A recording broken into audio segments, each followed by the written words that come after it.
In the Western tradition of the Christian Church, the season of Epiphany runs from the 6th of January to the first Sunday in Lent. Epiphany is about revealing God in Christ. It is about the glimpses of glory that come in unexpected places. So it is both surprising and appropriate, then, that it is bound up with the story of political power struggles and the fragile ego of an insecure autocratic leader. Surprising because such places are not where we expect to encounter God. Appropriate precisely because God delights in meeting us where we least expect it. Today, the world looks on in fascination at the inauguration of the 46th President of the United States. A part of the attraction comes from watching as the United States, a beacon of democratic idealism, navigates its way between the right, so fundamental to democracy, to protest, and the temptation, so potentially damaging to democracy, to turn to violence to enforce one's wishes and reinforce one's privilege. As Christians, perhaps we should add to these questions and debates another significant one. Where does God make surprising appearances in the whole situation? Indeed, where is God in our own political and public life? The travellers from the East, that first Epiphany, were clearly men of great wealth, and it seems likely, significantly, they were powerful. They were not Jews, nor had they any political part to play in the life of Judea.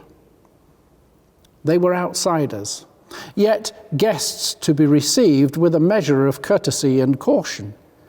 Guests who felt in no way unworthy to arrive at the ruler's palace in Jerusalem, yet guests who were not above arriving at an obscure house in Bethlehem.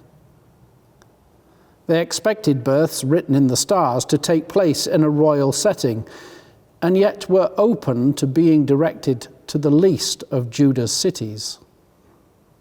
They were Magi, people of standing within their own religious and cultural life.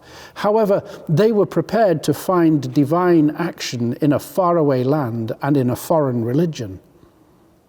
They were revered and yet willing to pay homage to a young child, having been overwhelmed with joy at finding him, as Matthew records in his Gospel in chapter 2 and at verse 10. In contrast to these visitors stands Herod. He has power, privilege, authority, and yet he is driven not by self-confidence, but by fragility. He is motivated by the fear of losing his position and pushed to extreme measures to pursue a small child. How different these responses are to God's coming in Christ. On the one hand is joy and a willingness to go to the ends of the earth to see and worship. And on the other hand, there is fear and hatred and denial and atrocity. Or, to put it another way, God's coming asks of us a question. Are we ready to find God at work in unexpected people and in unexpected places? To recognize in that encounter an invitation to know ourselves and others as children beloved of God, of infinite value and precisely of God's loving grace.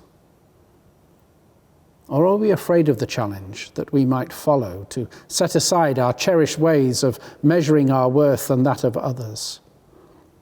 Are we ready to be surprised by God? Or do we look simply for a vision of God that reaffirms our place, our privilege, our sense of superiority? Does our response lead us to be servants or demand that we are served? That is a question that should open up every aspect of our lives, our political ideals, our unconscious prejudices, our sense of justice, our interactions with others, our use of power and our willingness to cede power to others. And above all, it is a question which strikes at the heart of who we are. How do we value ourselves and others? By wealth, power, talent, privilege? Or is it by the measure of God's love revealed in Christ? Shalom to you, my friend.